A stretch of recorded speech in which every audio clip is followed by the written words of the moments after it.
Hello, and thank you so much for joining me today for another thought from the Bible. It's so great to be able to explore God's Word together with you. So thank you so much for watching, and please do feel free to leave a comment or to get in touch, because I love hearing from you too, and I really do hope that this video encourages and inspires you today. So in the last few weeks, we've been following along with this amazing journey of the Israelite people, of their exodus from the land of Egypt where they were enslaved, seeing these amazing signs and wonders and miracles, how these people walked through the desert, ended up at Mount Sinai for a year, receiving laws from God and building this tabernacle, the place where God's presence on earth would rest. And finally, this nation, this people group, they reach their promised land. They get to the border, but they're too scared to go in. They don't trust that God can deliver them from the people who live in that area. And instead, they're told that they will have to wander in the desert for 40 years. Now just imagine for a moment how that must have felt. They were so close to the land of promise that they could see it, they could smell it. This was the land that they had probably been told about as children, the promises that were made to Abraham and Isaac and Jacob, the land that would one day be theirs, that they could claim for their own, that they could call home. That was what they were seeing, but then they were told that they were never ever going to be able to enter into that land. Now some Israelites even, they tried to take the land. They decided, okay, yeah, we were wrong, but now we're going for it. And they entered in without God on their side, without the ark of God's presence going with them, and they were soundly defeated. And so these people, the Israelites, they hang their heads and they turn away and they start to walk aimlessly through the wilderness. Until this happens in Numbers chapter 20. In the first month of the year, the whole community of Israel arrived in the wilderness of Zin and camped at Kadesh. There was no water for the people to drink at that place, so they rebelled against Moses and Aaron. The people blamed Moses and said, if only we had died in the Lord's presence with our brothers. Why have you brought the congregation of the Lord's people into this wilderness to die, along with all our livestock? Why did you make us leave Egypt and bring us here to this terrible place? This land has no grain, no figs, no grapes, no pomegranates, and no water to drink. Now, it's very easy to look at the Israelites here and be like, oh, Israel, not again. Come on, like, have you seen God work for you time and time and time again? Why are you here in the same situation? Why are you complaining all over again? But you know, it really is important sometimes, I think, to put yourself in the shoes of the people that you're reading about, because this was an absolutely awful situation to face. They had absolutely no water to drink.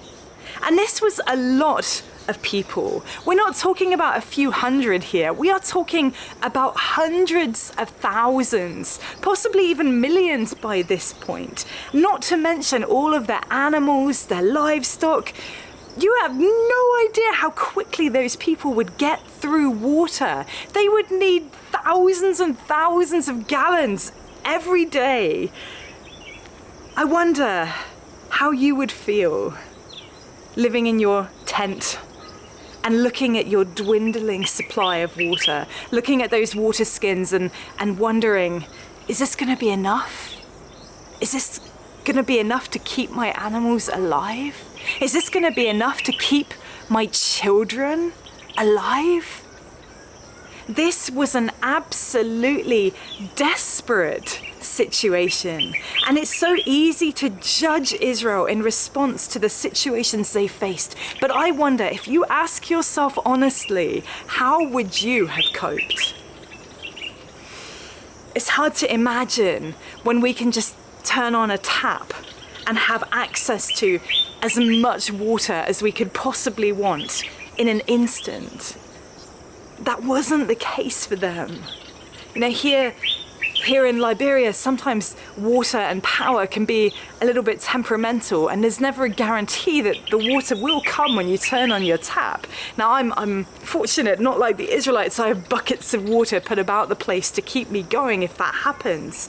But I'm aware that it leads to this underlying tension of wondering whether you'll be able to do what you'd planned to do, how things will work if you have no access to power and water. It is not an easy situation to face, and what they were facing was so much worse.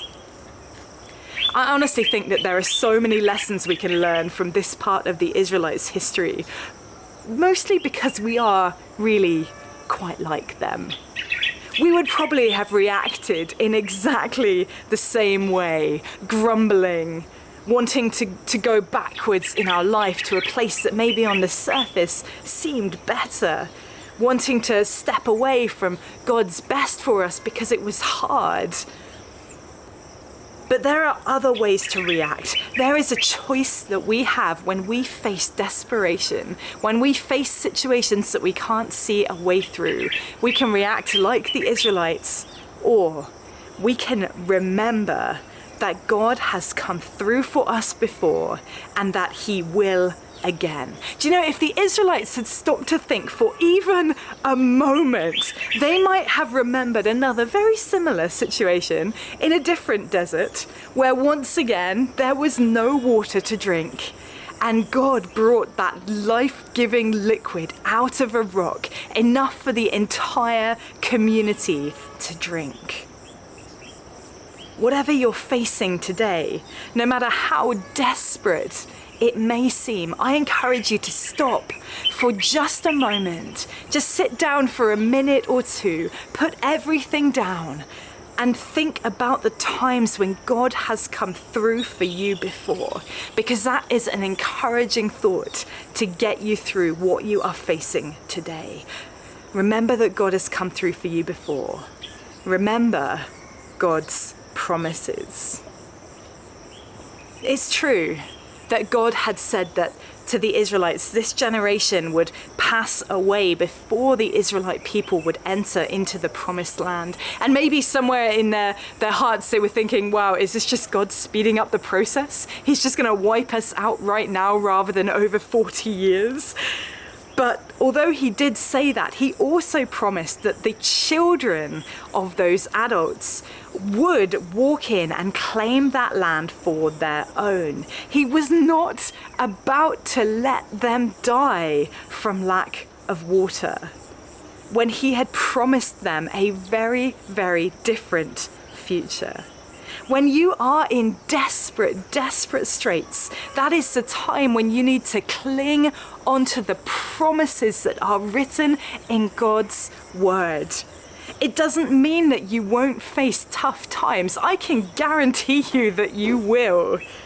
There will be times when it feels like that water supply is drying up and you just don't know what to do.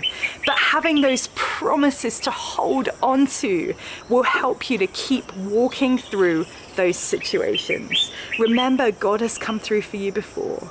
Remember God's promises. And finally, don't wait. Don't wait to go to God until desperation drives out every single thought in your head other than absolute despair.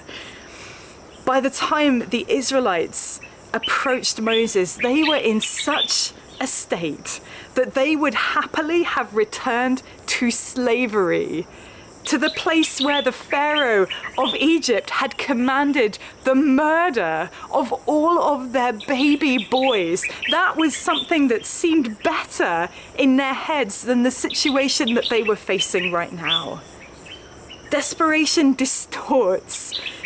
It will drag you down if you focus on nothing other than that situation. And I know how hard that can be. I know when you get that diagnosis, or when you're looking at your finances and saying, how am I supposed to cope when fuel prices and food prices are skyrocketing and I just don't have enough money and I don't know what I'm gonna do. It's just so hard to turn your gaze away when you're facing that kind of situation. But you need to do that. You need to turn your eyes away from that hardship, away from that desperate thing, and turn them instead onto the God who is higher, onto the God who is above it all, to the God who has promised that He is working all things together for your good, even if you can't see it right now. Sometimes things are desperate, but we can always remember God has come through for us before, He will again. We can remember God's promises, and we can turn our eyes to Jesus and away from that desperation that sits and weighs heavily on our hearts. Thank you so much for joining me today for that thought from the Bible. I'll be back on Wednesday next week with another video, so I will see you then.